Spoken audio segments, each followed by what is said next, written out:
Bisa, Pak. Ini loh, nanti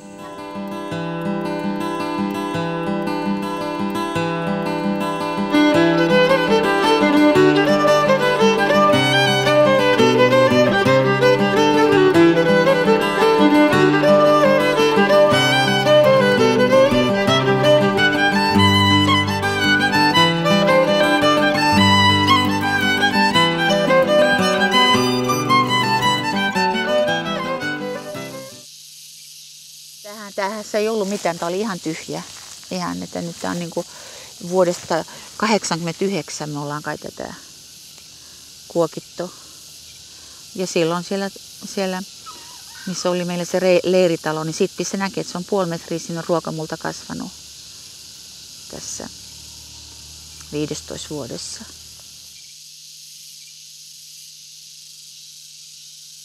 Ja se on sellaisella kukkulolla, että se ei ole sellainen maissa, näet sen kokonaan, vaan täytyy nousta ja laskea. Ja se on entinen tulivuoren purkautuma-alue. Ja se on myös entinen kuningaskunta on ollut siellä 1000-luvulla. Ja tämän tulivuoren purkauksen takia siellä on sellainen suo, joka pulputtaa vettä jatkuvasti. Ja se vaan haisee niin kuin paloöljylle. Ja siinä on toisinaan sellainen lievä paloöljykerroskin siinä, mutta siellä ei ole niin paljon, että mitään kaivauksia voisi tehdä, eikä mitään myrkkyjä nouse. Mutta tietyillä rinteillä haisee rikki ja niitä heiniä lehmät ei syö. Me on viljelty sinne lähinnä näitä rakennuspuita.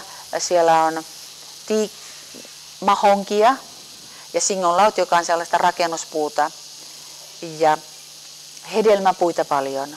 Ja siellä on ennen ollut ja nyt me on elvytetty, niin siellä on riisipelto. 2 paikkaan saa riisipellon, koska siellä on jatkuvasti vettä saatavissa.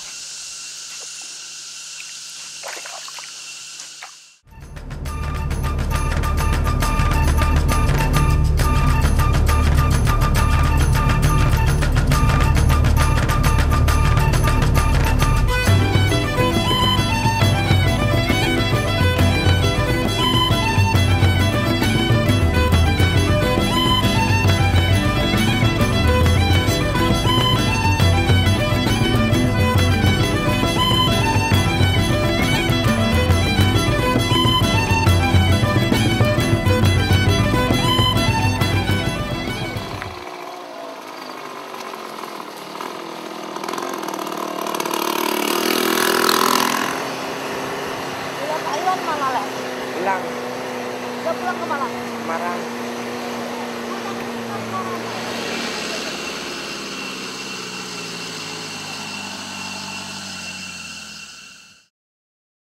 Niin, tällä meillä on palannut tämäkin rinne on palannut kerran ihan kokonaan. Tämä on nyt niin kuin uusi istutus, että tämä puu on tässä nyt tulee, se on nyt 2,5 vuotta kasvanut, nämä puut tässä nyt. Komposti tonne pellolle. Odotetaan vähän.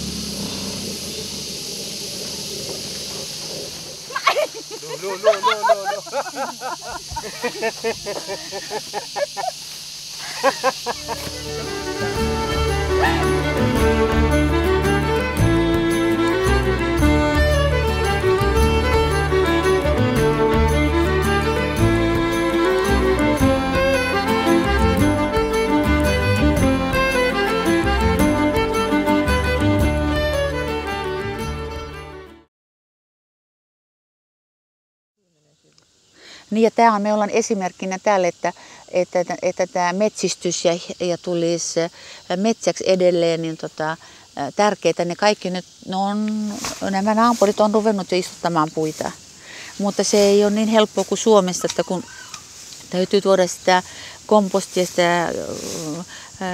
kompostia tänne ja kuopat tehdä ja kuumana kautena täytyisi kastella ja täytyy sitten uudestaan istuttaa, kun ne kuolee. 77-78% se koululehtori sanoi, että ne pitäisi jäädä niin kuin eloon. No, mutta on nyt joskus enemmän. Se riippuu aina maan laadusta. Ruokamullan pois, joo. Niin ennen kuin vesi on syvällä. Mutta kun saadaan tämä metsistymään, niin niin saadaan vettä. Että meille viime vuonna tehtiin, meillä on 8 kaivoa eri pisteissä, me saadaan vettä nyt sitten kuivana auki. Ja meillä on pumppu, joka me kannetaan ja letkuilla vedetään eri pisteissä ja sieltä lasketaan. Meillä on tuolla 3000 litran säiliö, niin sinne nostetaan vesiä ja sitten letkulla tänne lasketaan noille pienille puille vettä. Se täytyy tapahtua aamulla tai iltapäivällä, mutta niin kuin 9–3 ei voi tehdä mitään kuuman aikana, niin kuin kastella. Se on liian kuuma, se polttaa ne. Se täytyy illalla tai aikaisin aamulla. Paras on illalla, niin se yön aikana imeytyy. Se pumppukin pitää.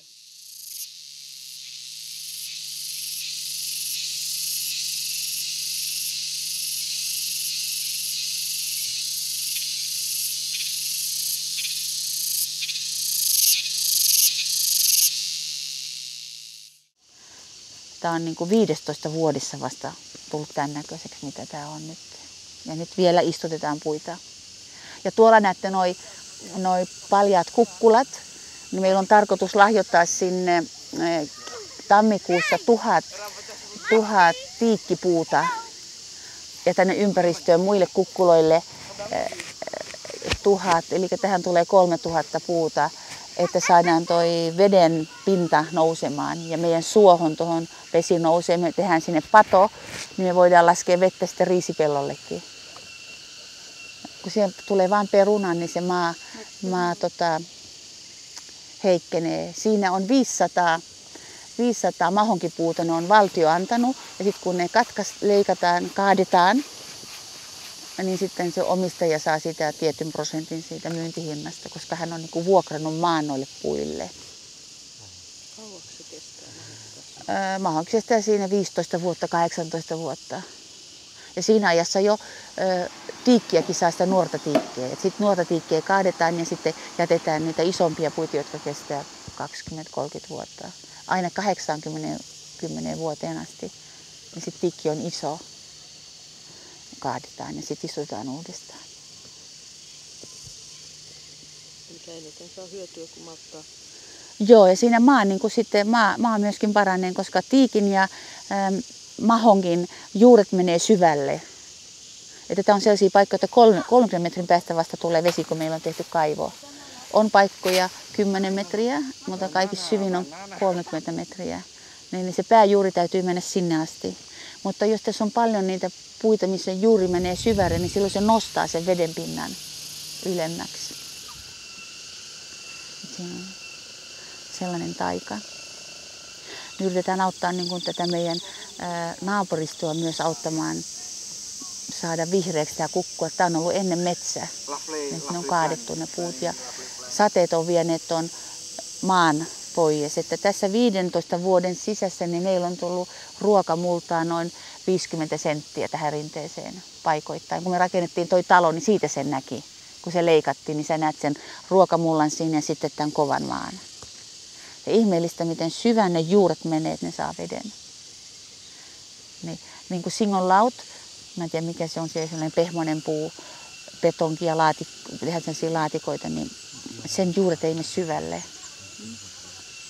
Mutta nämä kapokkipuut, niin niillä on sellaiset, että joillekin menee pitkään pintajuuret, niin ne niin kuin elvyttää maata. Ja sitten yksi juurike tuonne syvemmälle.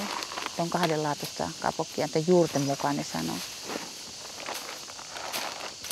Ja nyt tämä on elpynyt sillä tavalla, että tässä on nyt matoja jo.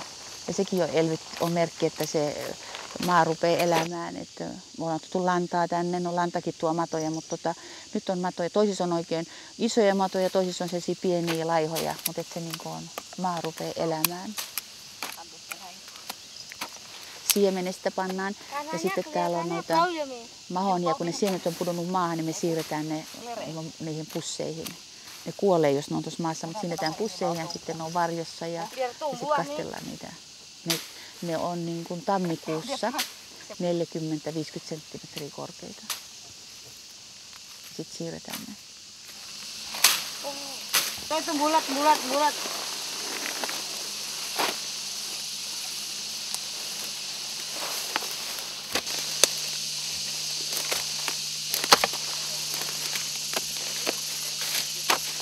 Siellä joku.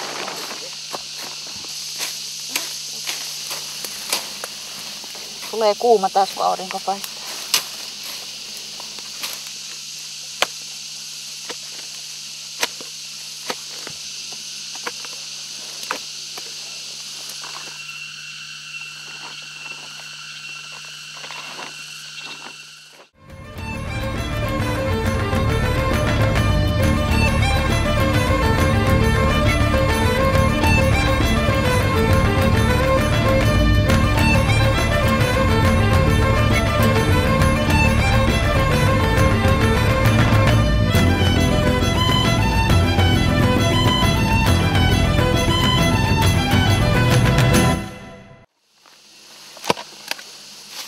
Tää haisee tulivuorelle.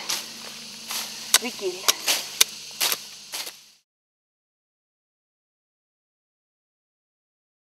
Lewat sini bisa, Pak.